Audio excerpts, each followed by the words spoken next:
Hey, everybody. Welcome to the Story Studio podcast. I will say that this is the first time we've had two different guests in one recording session. Because last time I sort of said that Dave wasn't family. Well, no. Well, he isn't part of the Sterling and Stone family working with us every day in Slack. But yeah, so we do have, and you guys wouldn't know that because these air one a week. But today we have on one of our favorite people and a past guest and past summits. You haven't spoken at the summit, I don't think, but you've done workshops at least 2 out of the 3 summits that we've done so far. Tammi Labrecque, former. Did you say she's done workshops at least 2 out of the 3? Like she may have done one on the 3rd that we forgot about. Well, I couldn't remember if we did one in the first one. I was not at the first summit, so okay. So no. So yes, and at least covers it. I could have said at least 1, knowing that there were at least 2, and then I'd be good. I'd be covered. So welcome to the show. Welcome for coming. Thank you for coming back and talking with us as always. You're welcome. I'm glad to be here. What's up? I think that's what we need. Oh my God. You're right. Without another Dave here, Dave doesn't know how to handle Sean. No. So the reason, Tammy's going to be speaking at the summit this year. This is the final Smarter Artist Summit in February. She's going to be speaking. Going to be doing the newsletter Black Belt Workshop the day after the summit, which the workshops have always been very good. This one seems particularly awesome because it is kind of individualized. That workshop in a heartbeat. And but that's what we want to talk about, kind of like working with, like, first of all, what's working in promotion, like big picture. Let's not go nitty gritty because it varies. And what do people need to keep in mind about communicating with their audiences and all that newsletter ninjutsu sorts of stuff. All right. So where do I start? Well, what do you see people doing wrong? Maybe is a good place to start. What I see people doing wrong more than anything is only emailing when they have a new release.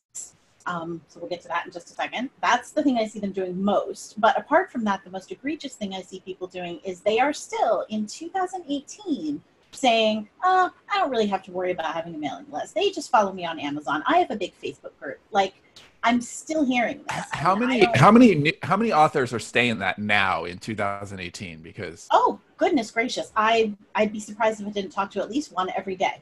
One new one every single day. Like, it's crazy. Especially now because I just got the book out, and so people are talking the book up, and so someone will post on Twitter or Facebook about it. You got to get this book. It's so awesome. And then someone else will come along and be like, yeah, I don't really do a lot with my mailing list. And I'm like, okay, first of all, get out of this post about my book. Second, you have to have a mailing list. Like, it's not negotiable. It's not optional. It never has been. You've been flogging this horse. Do you have to talk them into it, or do they get it right away? Like, as soon as you start telling them, or they're like, oh, of course?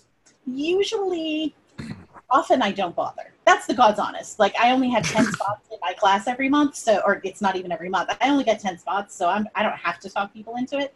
But if I do find somebody who is at least open to it, yes, they get it very quickly as soon as I explain what I think I stole from you, which is the term digital sharecropping. I explained that. We stole that from Sonia Simone. Yeah. There you go. So and did we say the title of the book yet? Well, I was just going to say that but I didn't want to shoehorn it in. I was going to wait. But yes, Tammy's book is Newsletter Ninja, How to Become an Author Mailing List Expert, and it's awesome. Yeah, and I told Tammi this when I read it, but I want to tell all of you, it is not just the best book on the subject that there is. There is no book on the subject like this. Like, it's everything that I believe. I mean, Tammi already completely had her own shit going together. She's really smart. She understands the space. But I also think that working with us for a while and really picking up kind of like the way that we approach this, and then leaving and going out and doing it on her own and with other authors. And like, she just has her shit together better than anyone I've seen in the industry when it comes to this particular topic. So yeah, listen to what she says. So much. I had occasion to speak to a romance author I don't know very well the other day. She did not know about the newsletter book. We were talking about something else. And she sent me a sample of a newsletter that she was going to include one of my books in. And I said, oh, try doing this at the beginning and then do this at the end. You'll get some replies. I think it'll really be good for engagement. And she said, do you think so? And I had the singular delight of saying, yeah, I kind of wrote the book on this. That was really funny. So I was perfectly delighted by that. So yeah, people tend to come on board when I explain to them that as long as they're toiling to bring traffic to Amazon or traffic to Facebook or even traffic to BookBub, because I love having people follow me on BookBub. You don't control any of that, and any of that can go away tomorrow. People don't believe it. It happened to me recently. I lost my reader group for reasons I won't go into. Basically, it got stolen. So I totally lost my reader group. And had I not had my newsletter... Why didn't you tell Dave? Dave would have, like, vengeance would have been yours. I'll get that fucking group back, Tammy. You just tell me. You know he's like one DM away. I just don't understand. I know. But had I not had my newsletter to, send out and say, hey guys, I'm in this different place now, come over and talk to me, I would have lost touch with a lot of people that we do Facebook, because there's a quickness to that, and there's I don't know if quickness is the right word, and you can just kind of drop a funny meme and keep in touch with people very casually. But your newsletter is where you reach out and you go into their inboxes, and that's really powerful. That's really important. Do you feel like a little bit of that is just I don't even mean the immediacy of our culture, although there is that right now for sure, but just that there's a lack of maturity in our industry because it's new and people don't understand. So like, hey, there's like marketing has been a part of every single thing forever. But the fact that we can just get our books out there and, put them for sale, it's almost like it gives us a false equation to look at. So I think that part of it, I think probably a large part of it, is that it's work. And I'm not saying we don't want to work, because indie authors are some of the hardest working people I know, but it's work. But they want to work in the spaces that they feel comfortable working, right? Yeah. They want to write a book, or more immediately for themselves, if they want to think about marketing, they want to say, how do I conquer Facebook ads? Which are important, of course. But if Facebook goes away tomorrow, you need to have that mailing list. That's really important. And I think, you've read the book, Sean, so I think that the real purpose of your mailing list kind of isn't even marketing. And when I tell people that, like, you can see it expand. Like, oh, okay. Because I say this in the book, you are not selling books on your newsletter. You are selling yourself. That's the difference. So what you are doing is building relationships with readers, making connections with readers, finding the ways in which they're like you, finding the ways in which you are like them, and bonding them to you. Because, and this is super, super important, every person who reads one of your books is not necessarily going to become a big fan, but everybody who's one of your big fans will buy every single one of your books. Yeah, absolutely. One thing that you totally transform my thinking on, which I really appreciate. I mean, even just yesterday, I was kind of branching, like I was making a big list of all the things that I need to finish for the end of this year for this one big project that we're trying to get out. And they're standalones that are connected but not.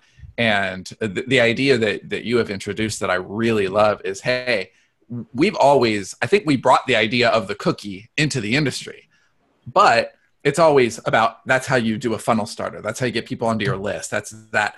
But your approach is much more like reader centric, and it really is about the bonding and the creating the world. And our last guest from last week, or half an hour ago for us, right, was Dave Lacani, and he was talking about, you should give your readers these extra stories that are just for them. And we're like, yeah, we've definitely heard that before, but the way you could take it from what you're saying is personalize it, because it's not for all of Amazon. It's for only those few readers on that list, or few hundred, few thousand, whatever it is. It's that little group, and you should tailor that story more to them. And the idea that you brought in is, hey, look, ideally every book should have a cookie. There's no reason, and so they should have actual cookies. Because what new division do we have within the company, Sean? The bakery. And we have a cookie monster, because we need to be producing these constantly. And so, yeah, we have a kind of a set of 6 books that are coming out, and none of them are funnel starters. Every single one of them is going to have a cookie, and we're making those. It's not like we're finishing the book. Now what cookie needs to be made? Because of Tammi, I am now thinking about cookies as part of the book, as part of what is, like, it's very intentional from the beginning. And while we're writing, this is something that's going to exist. So for example, if we have an 80,000 word book and that's what it's scheduled, no, that's a 90,000 word project. Because the cookie can't feel like an add-on, because then as an author, we treat it like an add-on. We think, oh, here's this extra thing I have to do. And no, it's not an extra thing you have to do. It's part of the story that you're telling to involve your readers, to understand your world better, to partition off a part of your audience. There's so many reasons to do it. I really wish you'd stop talking about cookies. Yeah. You really did introduce that idea that every book, it's not just funnel starters. So first of all, you missed at least 7 opportunities to say that you're baking that in from now on. So that's a problem. I did, yeah. Or that when you're done, you're past tense, you're baked. But isn't that why you wrote the book? Yes, 100%. So what you're talking about really is mostly, you're talking about alignment is the one thing. So if your cookies are geared specifically so that they relate to certain books, extended epilogues, side stories, prequels, who's going to be attracted to those? The people who like your books, right? Not every schmo in the world who wants something for free, but the people who like what you write. I think everybody should try to have a cold cookie, something that can be read independently. But for example, when I was working for you before and we did Jamie Davis's series, the Broken Throne series, we had a prequel cookie. That can be read on its own. That is a perfectly satisfying story. It's got kind of a downer ending, but that's a perfectly satisfying story about how our villain grew from childhood to the villain that we love to hate. And if somebody loves it, they can start the series. And if they're like, well, they got a good story and they're done.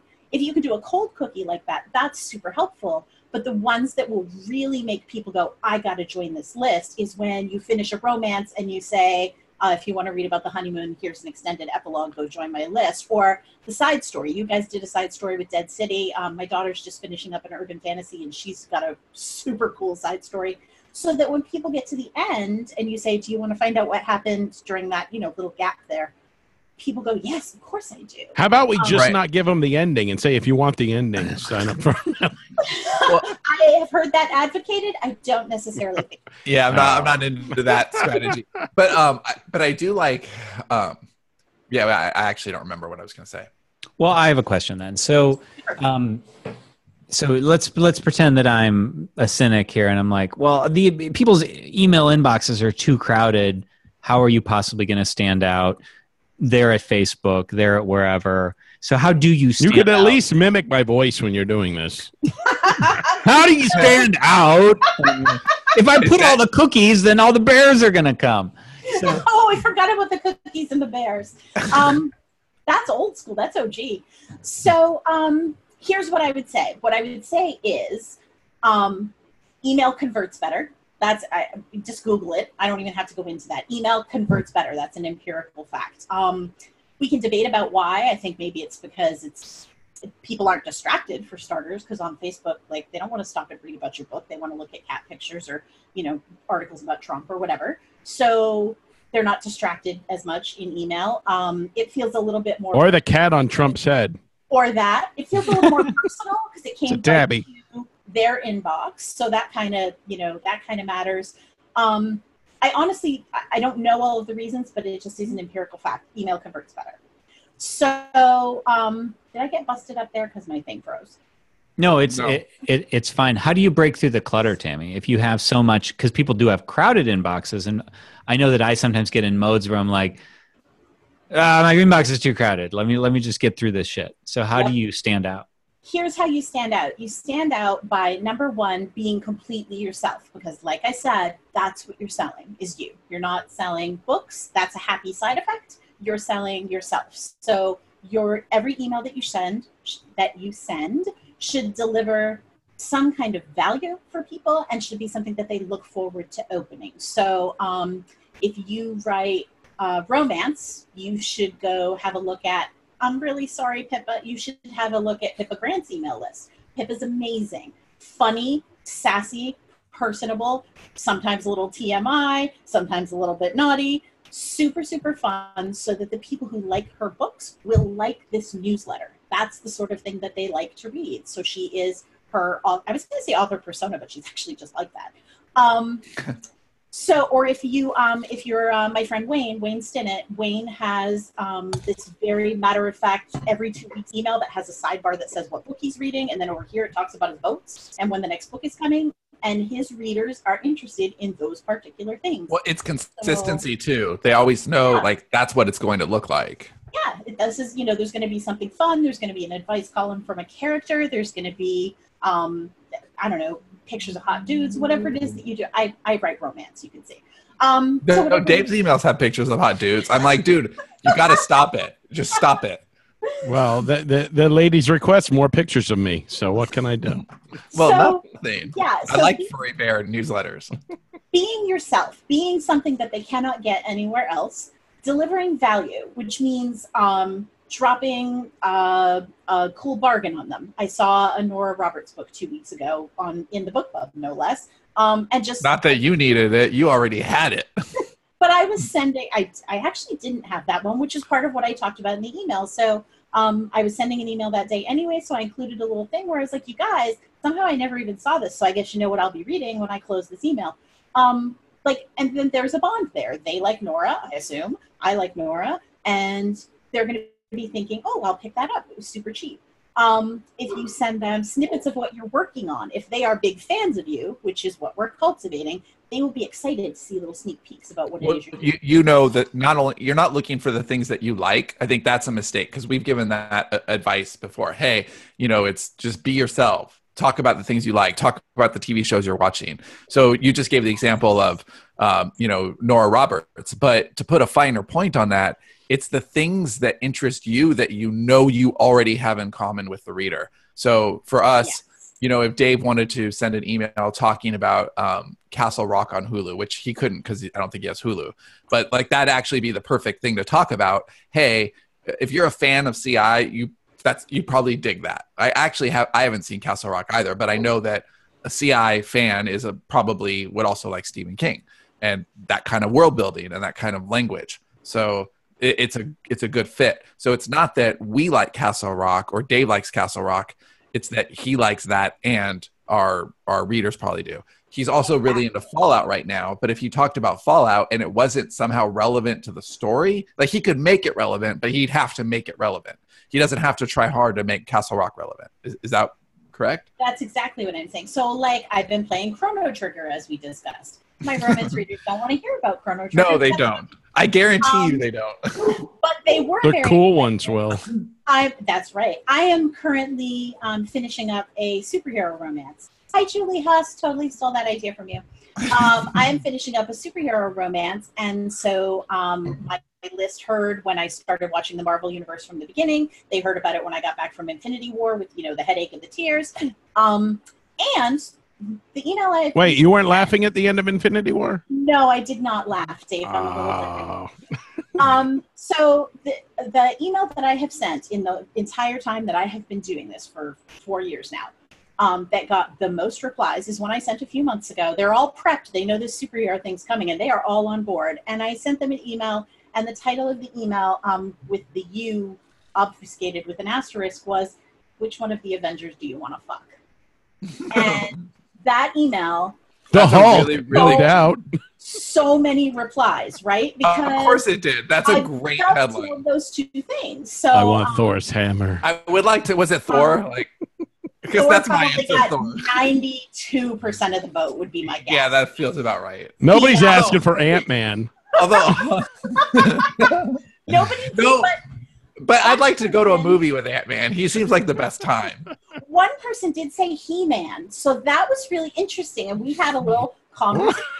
That was cool. So you talk to them. You talk to them about things that will make them want to talk back. I actually have a whole section in the book, not to tell everyone to get the book, but get the book. I have a whole section in the book that talks about what a good question is, one that elicits replies, and has a whole bunch of examples.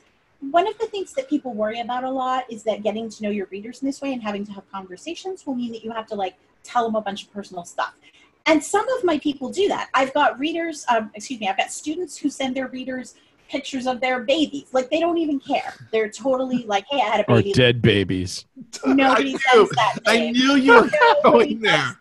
Why for Christmas! For Christmas! So Who doesn't think about dead babies at Christmas? But you really don't have to be like super personal in that way. You can talk about the things that you like, and then the people bond with that. You don't have to tell them how many kids you have, or what your husband's name is, or where you live, or what your pin is. Like, you could also talk, and I know this actually sounds like I'm going to make a joke, but I'm actually serious. You can also talk about the things you don't like. So that is a bonding agent. If Dave just leaned into that shit and did like a weekly rant, there would be a percentage of our readers who would be all over that. So I think that, I mean, every time we have an email conversation, this always boils down to this truism for me that's, I think, more important than any other thing that we're going to talk about. And I'm curious to see, Tammi, if you agree, that when it comes to what is the most important thing, you talk tone, you talk style, you talk frequency, any criteria, I think the most important is consistency. I would agree with that 100%. I think you should be consistent time-wise, and there are both bonding and technical reasons for that, which are way outside the scope of this. But if you're not sending regularly, you are technologically kind of hurting yourself because of deliverability issues. So there's that. But also, people come to rely on you. I know, for example, I subscribe to Nora Roberts' newsletter. I talk about Nora Roberts a lot. My other favorite author is Dennis Lehane. So, like, I'm super smart and literary, guys. But I do not subscribe. I don't know if he even has a newsletter. So I subscribe to Nora Roberts' newsletter. And she writes under a pen name, an open pen name, this like kind of futuristic. JD Robb. I've actually read that before. So those books come out in September and either late January or February every single year. So I know in August, I'm going to get an email and it's going to have the first chapter of the next book, and ditto for late December. And you bet my ass is looking for those. Like, I know that it's coming, so I want it. If your readers know that 4 weeks before release day, you tend to send the cover reveal, and they're all about the like oily man chest because that's the kind of romance you write, they are going to and they're going to open it. It's just that simple. So you want to be delivering value, being enticing, getting them to reply to you. Johnny, one of the reasons, not just the crowding, but one of the reasons that open rates suffer so badly is people are just not seeing the emails. So like, I know that you know this, they go to like promotions or spam or whatever. So even the people who do want them sometimes do not see them. Right. So if you can entice people to open, to click, and to reply, that's what I call the trifecta, that lets their email provider know that they're engaging with you. And that is super, super important. I stole that. I've stolen everything, basically. I stole that from Nick Stevenson, whose book, Reader Magnets, is still very, very good. But Nick never asked me what Avenger I wanted to fuck. Right? Come on, Nick. Nick is a little more selly than I am. I'm actually super Is it the Hulk, Dave? It is. Of course. 100%. No, it's She-Hulk. Come on. I'm actually sort of anti-selling in your newsletter. I separate my release emails from my newsletter. The newsletter is just a monthly thing. The release emails are just little short emails that say, hey, the book's here. And I've been hyping the book up for the last 4 months in the newsletter. So they're happy to get it. But other than that, Reader Magnets is great. This is not like a new concept. And so soliciting replies, which is something I heard Nick say and thought that's really smart, is good, again, for all those reasons, for technological reasons, for bonding reasons. You get to know your readers. You get to know what questions work on them. If you do split testing, you can see what worked better than something else. And it's really individual, actually. I do want to say that part. It's really individual to the list. I was doing a consult for a UF author just the other day, and she gave me two subject lines. I said, well, you should split test them. But A, that one's going to work better. I was dead wrong. Like, I was 100% certain I would have laid money on it, but for her list, it didn't work better. The other one got more opens. So you just kind of split test everything, see what people are replying to, and send them the stuff they want. That's how you stand out, because they are crowded. I get hundreds of emails every single day, but I dig that Nora one out every time. Okay, so I want to cover something else because, the reason that I'm front loading with this one is I was asking Tammi, because Tammi is doing this newsletter Black Belt workshop the day after the summit, and I was like, well, what are you going to do at it? What are you going to do at it? And it's an 8-hour thing, and she was like, okay, so the one thing here is that there's no one size fits all answer, and people try to mimic what other people are doing. So we've talked about some of the things that you can do that are consistent, that everybody can, that apply to everybody, but that's like, can you talk a little bit about that, about how you can't just copy what somebody else is doing? You need something custom. You need help. Sometimes you need to come up with it yourself. Yeah, you really can't, because it just is completely individual. I have a lot of romance writer friends, and we, we pass each other's books around. I'll send it out, and we do newsletter swaps, but that's kind of a dirty word now. But that's what we do. And so, hey, baby, you want to swap newsletters? Someone will send me out in their newsletter, and a small portion of people is going to click on that, and then an even smaller portion is going to join my list. And so over time, the people that I cultivate on my list, because you're also letting the ones that aren't like your tribe kind of slough off, right? So the ones that I cultivate on my list are going to be very different from the ones that somebody else does.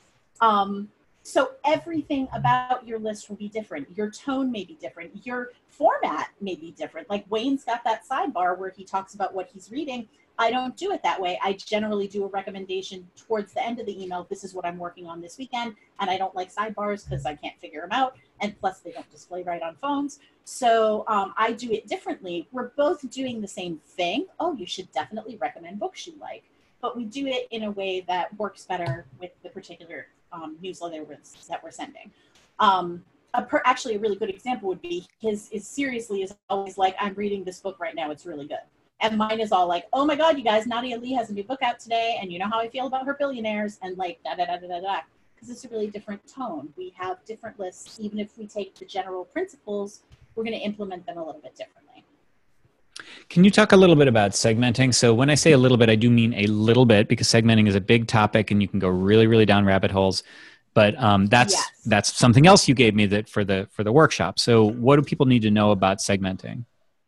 And why? Can you start with why and what it is? Yes. So there's two different reasons to segment. One is because you've tagged or segmented people based on the genre they read, the type of book they like, which one of your pen names they follow. There could be things that you would send an email to one segment and not to the other.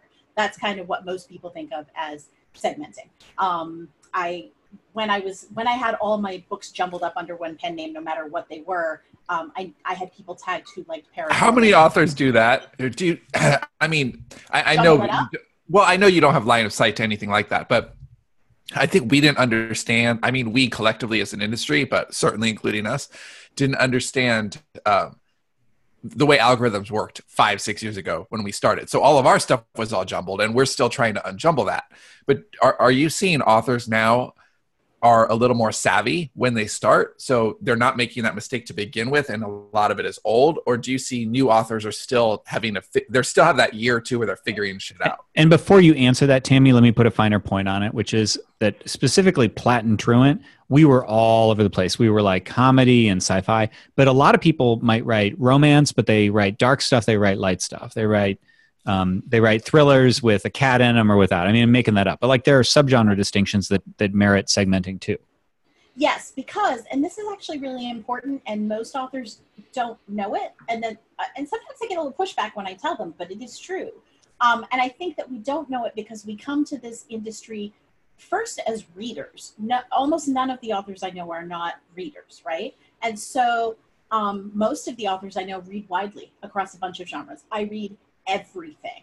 So when I started publishing and came to realize over the last few years, most readers don't read everything. If they read romance, they don't read sci-fi. And in fact, if they read paranormal, they don't read billionaire. And in fact, if they read wolf shifters, they don't read bear shifters. They are like super, super subgenre loyal. So if you can, I'm not saying you have to separate your list. I mean, if you wrote paranormal bears and wolves, you're probably just going to send that all to one person.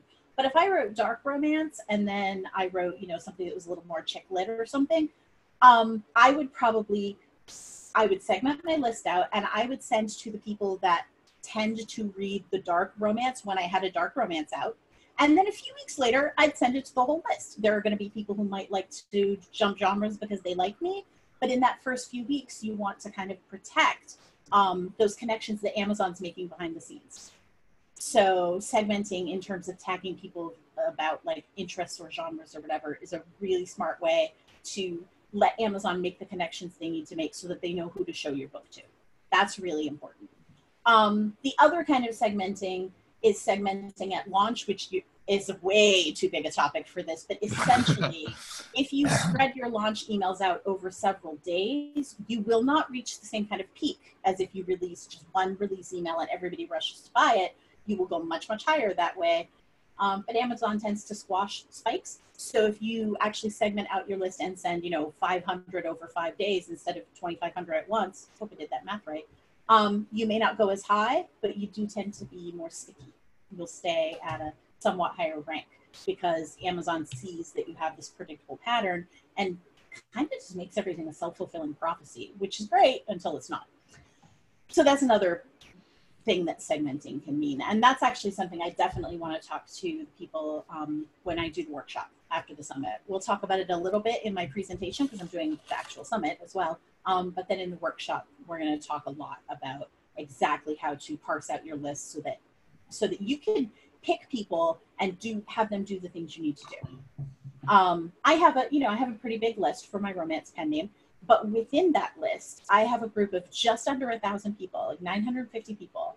And those people, if I parse them out from everyone else, that group of people has, no joke, an 85 or 90% open rate. Those are my super fans. So if I need something, that is a really impressive open rate. Yes. However, the list as a whole does not have that open rate, believe me. But that particular group does. So if I need them to do something, if I want to do newsletter swap with someone who's, does really well, someone who sells better than me, I can say to her, I can deliver you 800 clicks. I can't promise the buys, but I can deliver you 800 clicks, no question. And that's really powerful because I can deploy them to do whatever it is I need to do. How do you treat those different segments? I mean, again, this is like a big topic and custom and stuff. But do you send different newsletters sometimes? Like, would you advise maybe in a perfect world treating those segments differently in terms of just communicating with them, or when you send them stuff, or something like that? I would not. Somebody else's mileage might vary on that for sure. Did she freeze for you guys? Yes, she did. Let's talk about something else in the meantime while we're waiting for Tammi to come back. What do you guys feel about the local bird population? Well, does seem to be growing. I do notice a lot of blue jays on my walk, Johnny. How about you? I don't. Okay, she's back. There she goes. Okay, now she's back. Okay, good. It was only so long we could talk about birds. Was I making a really good face? It was amazing. Yeah, the YouTube viewers are going to be delighted. Sorry, guys.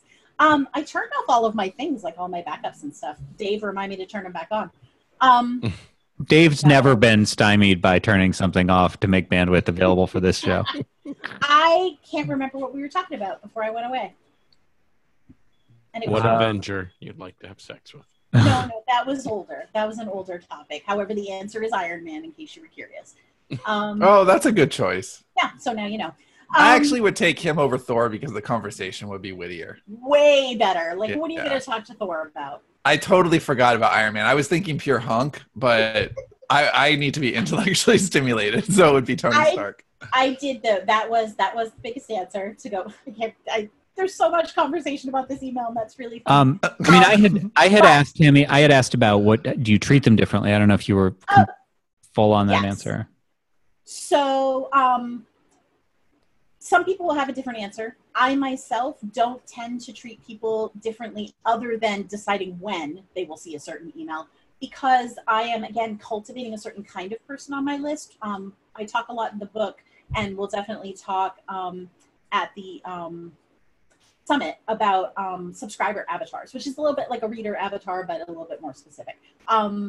So my subscriber avatar is a very specific sort of person, and those are really the only kind of people that I want. So I don't have to treat them differently. They're gonna like whatever email I send. However, I'm also gearing up to have a lit RPG pen name. That's actually a male pen name. That's going to be a very different list. When I get that going, that's obviously going to be super, super different. But I got to write them a whole different email, of course. If I have, I've segmented a larger romance list, for example, the only way I treat them differently is when they get to see whatever I'm going to send them.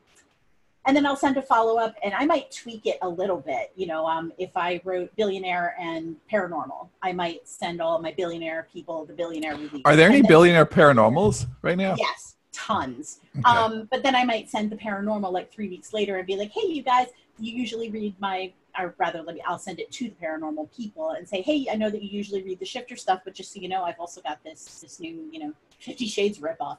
And some people will jump and some people won't, but I will have in that first crucial, 30 days, honestly, is what we've got with Amazon. Although lately it feels more like 14. In that first crucial period, I will have kind of preserved the purity of that audience, which is important. Were you starting to ask something a second, Sean? I feel like. No, I was not. So what's the best way to revive a dead list? Oh, that is tough, Dave. What makes it more tough? Is it people's attention, or is it the email service providers themselves, or is it a fair mix? It is mostly the technology of it, because the problem is that, in a nutshell, and we could talk about this all day, in a nutshell, the fewer of your emails that are opened, the fewer emails will be delivered, which then means there are fewer for people to open, and that is just a downward slope, and there's nothing to be done about it. The problem is when you come around and say, okay, it's time to revive this list, we need to do some re-engagement. It is extremely hard to re-engage people who can't see your emails. Mm-hmm. And they're all not seeing them at this point because your deliverability went to shit. Yeah, it's all numbers. Even if you had a 10,000 person list, sounds great, but that could decay to a couple hundred people really 100%. Fast. Yeah. So basically, re-engagement it's two-pronged. It's writing. Now, you should be writing good subject lines all the time, but when you decide to do a re-engagement campaign, those subject lines have to fucking kill it, because that may be all someone sees. They haven't been opening your emails, so you need to really make them want to open. Whatever's inside that email should ideally be something they cannot resist clicking on. When I re-engage, I usually do a bouncy box, like an Amazon giveaway, for a full price, like traditional romance author, somebody that I know everybody's going to want, like Nora or someone like that. Because when someone opens and says, you could win this Nora Roberts book, all you have to do is click on this link. I've got the click to register, and that's going to help with the deliverability down the road. The second prong is that once you get them to open, you need to talk about whitelisting. And as Sean will know from having read the book, I think you need to talk about whitelisting from the second they sign up. Yes. Because that is the only way that you can be really sure that Gmail is at no point going to override their decision that they want to see you. I don't always get my own emails. Sometimes they go to promotions. So, I open and engage with every single email I send.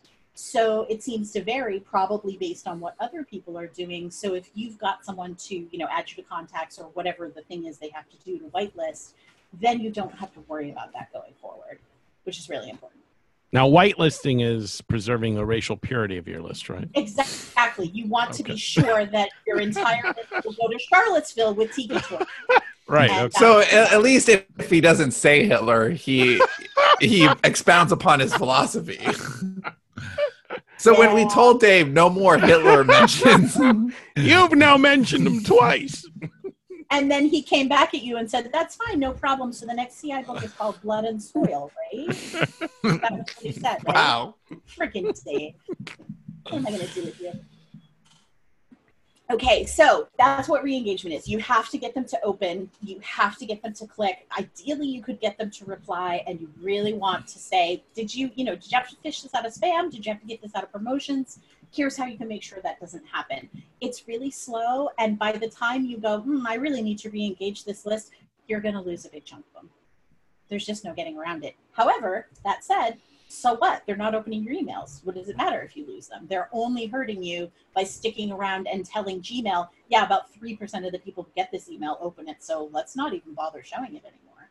And that really is what happens. How often should you purge your list? I purge my list twice a year, but that's mostly because I'm lazy. I think that people would probably be better served quarterly. Yeah, I would say quarterly, although, of course, again, that depends on how often you send. So if you're... Well, it also depends on your criteria, too, like what you're trimming. If you're trimming... Dave watched this whole instructional series called The Purge. Yes, when can I kill everyone on my list? Yeah, that's soon, I'm sure. Okay. So I do it twice a year. But I also only release about twice a year, so which is very sad, and I need to work on that. So for me to go around and start kicking people off every 2 or 3 months would be kind of ridiculous. But if you were the kind of person who released like every 2 weeks, which certain people do, or if you're Michael Anderle and you release every day, you might want to do it a little bit more closely together, because you can, you know what? Let's not talk about time. Let's talk about number of mailings, right? So after a certain number of emails, you check and see, has this person opened the last 10? And then that's where you start with your re-engagement. Who hasn't opened the last however many, and how do I get them to notice this email?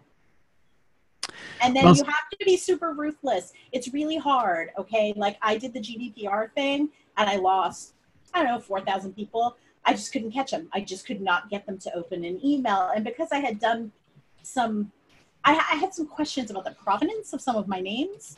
So I wanted to make sure that I recertified everybody. I lost about 4,000 people, and those people sat in active campaign for, I don't know, a month.